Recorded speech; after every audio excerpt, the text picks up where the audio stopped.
palsu. Namun itu dijadikan fadailul a'mal. Kenapa kok dia menjadi fadilah? Sedangkan fadilah yang memang jelas bereferensi kuat tidak diamalkan sebegitu ramai. Itu yang Ibu sebut degradasi. Jelas Hamidah nggak? Karena biar bagaimanapun, tetap derajatnya tidak akan menyamai yang berposisi kuat levelnya. Saya umurnya 40, Hamidah umurnya 20. Biar bagaimanapun hebatnya Hamidah, tidak mungkin Hamidah berumur 40 seperti saya. Tidak mungkin Hamidah mencapai pengalaman sebanyak yang pernah saya capai. Walaupun Hamidah saat ini sudah banyak dikenal masyarakat karena kepintarannya. Tapi Hamidah butuh 20 tahun lagi menjalani hidup seperti saya atau mungkin lebih baik dari saya sehingga bisa mendapat pengalaman yang lebih baik. Baru bisa dikatakan, oh iya Hamidah berarti sudah menyamai Bu Amirah dalam keilmuan dan pengalaman hidup. Nah, kira-kira seperti itu. Itulah yang saya sebut degradasi. Adanya penurunan. Yang lemah diangkat, yang kuat dilemahkan. Jelas nggak Hamidah? Jelas Ibu, Alhamdulillah. Oke, ada lagi nggak yang ingin bertanya?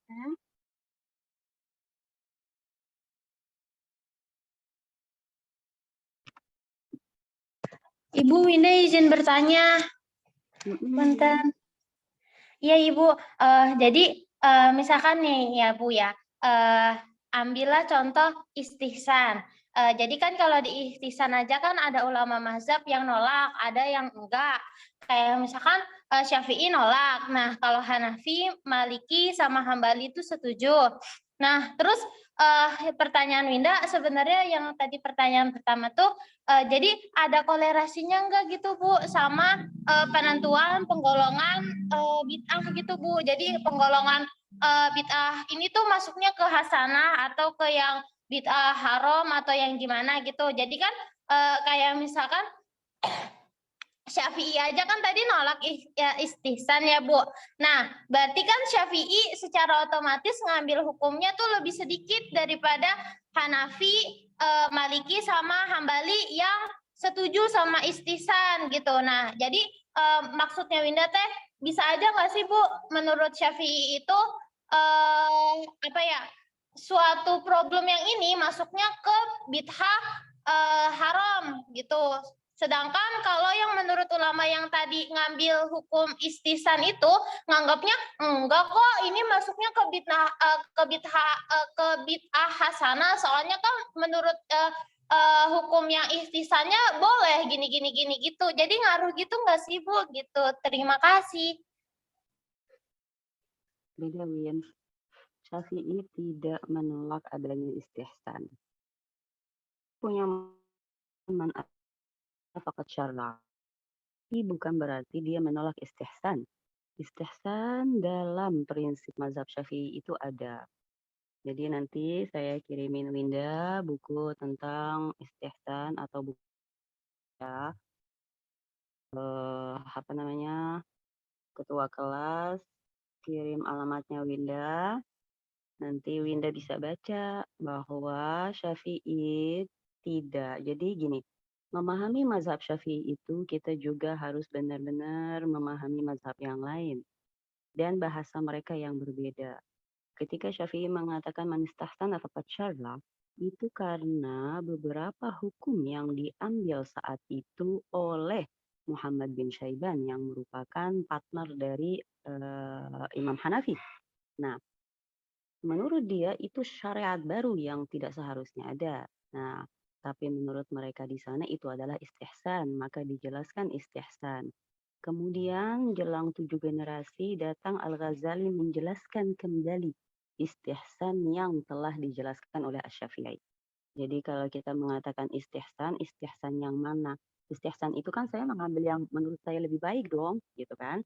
Nah, jadi Asy-Syafi'i pun mengambil istihsan dengan bukti bahwa kita ini umatnya, bukan umatnya ya, kita ini yang bermazhab mayoritas dalam akidah kita, kita mengamalkan sebagian besar mazhab Syafi'i. Karena saya nggak bisa bilang bahwa kita Syafi'iyin, kita bukan Syafi'iyin ya, kita mulafaqiyin. Nah, jadi sebagian besar mazhab Syafi'i kita amalkan menurut apa yang kita dapati, baik itu qaul qadim dan jadid ya. Nah, sebagian kita amalkan qadimnya, sebagian juga dalam kehidupan kultur kita mengamalkan jadidnya. Namun istihsan yang kamu maksud dengan istihsannya Ahnaf,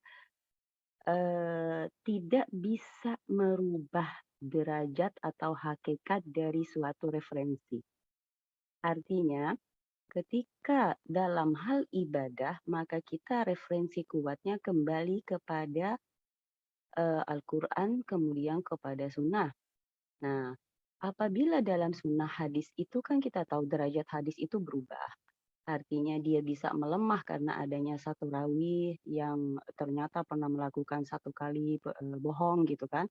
Atau dia bisa dari derajat hasan kemudian dia naik ya kan. Hasan sahih dan sebagainya karena ada periwayatan yang sama yang diriwayatkan oleh perawi yang lebih kuat. Jadi dalam ilmu hadis sendiri itu banyak sekali penguatan dan pelemahan yang bisa terjadi di tubuh para perawi hadis. Sehingga kredibilitas dari satu hadis itu apabila sudah ditentukan oleh ahli hadis, namanya ahli hadis itu kan dia menelitinya dengan sangat capek ya. Nah, dan sangat-sangat waspada ketika meneliti. Nah, maka ketika misalnya kita itu golongkan Bukhari sebagai ahli hadis number one dan kita amalkan kitabnya sebagai apa ya, sebagai referensi kuat bagi kita saat ini, nah otomatis kita juga bisa pahami bahwa gradasi-gradasi yang ada di bukan gradasi apa sih, tingkatan-tingkatan hadis yang terdapat di situ berubah-ubah. Maka perlu ketika kita melihat referensinya, kita juga tahu kalau dia hadis dhaif, apakah dia pernah dikuatkan oleh hadis yang serupa atau pernah hadis yang senada diriwayatkan oleh perawi yang mungkin derajatnya lebih kuat. Nah, jadi itu kita tidak bisa mengambil istihsan untuk mengangkat satu amalan dengan referensi yang lemah menjadi kuat, tidak bisa. Itu namanya pengelabuan dalam agama dan itu tidak boleh kita lakukan.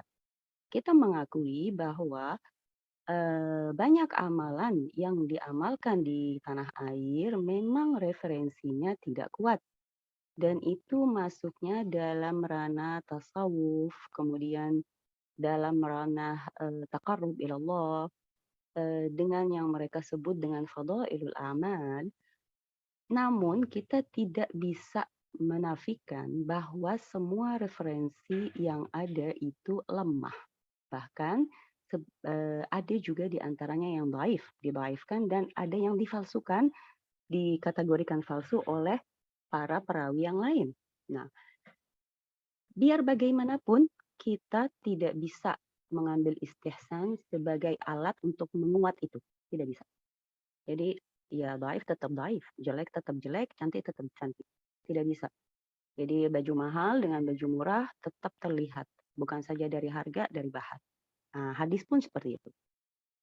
Dikuatkan oleh perawi, oleh matan, dan oleh derajat hadisnya, bertemunya atau tidak para perawi, dan sebagainya. Bahkan kerap kali kita menemukan perawi yang kuat-kuat semua, tapi matan hadisnya itu syaz, artinya ada keanehan yang nggak bisa ditelan serta-merta gitu.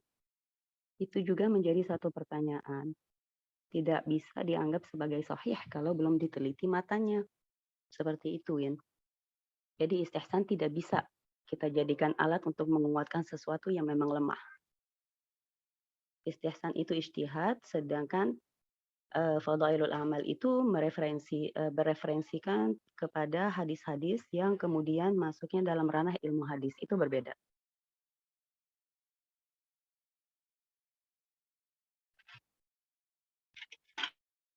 Ya, banyak yang apa ya, yang kamu bingungin saat ini, tapi kalau kamu baca, ini semua ya, kalau baca-baca kalian akan lingkarannya tuh satu, ketemu semua. Satu menyambung ke yang satu, menyambung ke yang satu. Ternyata ilmu itu mudah sekali. Hanya saja kita bisa membuka pikiran, membaca lebih banyak, dan kalian memang subhanallah udah pinter-pinter. Kelas ini kelas yang hebat. Jadi semangat terus untuk membaca ya. Jelas ya, Win?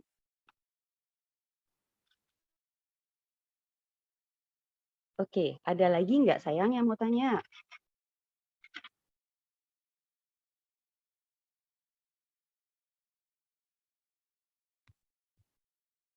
Nggak ada lagi? Ibu punten, berarti kalau masalah bid'ah ini itu tuh kolerasinya cuma sama Quran, hadis, ijma, kias buat nyamain hukumnya nanti sama urf gitu aja ya Bu ya. Nggak nyangkut pautin tuh sama yang ihtisan, sama yang maslahah mursalah dan yang lainnya gitu ya Bu ya. Enggak beda itu beda. Masalah mursalah, urf, istihsan itu beda. Masalah mursalah dan istihsan itu berbeda. Kamu masuknya dalam ranah urf yang kemudian membentuk satu bid'ah menjadi tinggi derajatnya atau rendah derajatnya gitu. Tapi itu masuknya umumnya dalam ranah ibadah. Sama dengan tadi kata siapa? HP ya. HP. HP bid'ah apa bukan? Kalau bid'ah itu hanya dikategorikan sebagai kreasi baru, ya iya dia termasuk bid'ah. Tapi kalau dikategorikan pengaruh nggak pada ibadah, berarti dia masuk bid'ah sayyi'ah atau kata hamidah.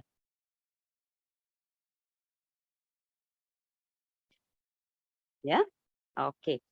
Ada pertanyaan lagi? Terima kasih Ibu. Iya. Anak-anakku, ada dosen lagi nggak setelah ini? Ini kita udah lewat kan? Ya Ibu, udah lewat. Iya kan? Oke, nggak ada dosen kan yang nunggu? Nggak ada Ibu. Oke. Oke, alhamdulillah. Nah, jelas semua atau ada pertanyaan?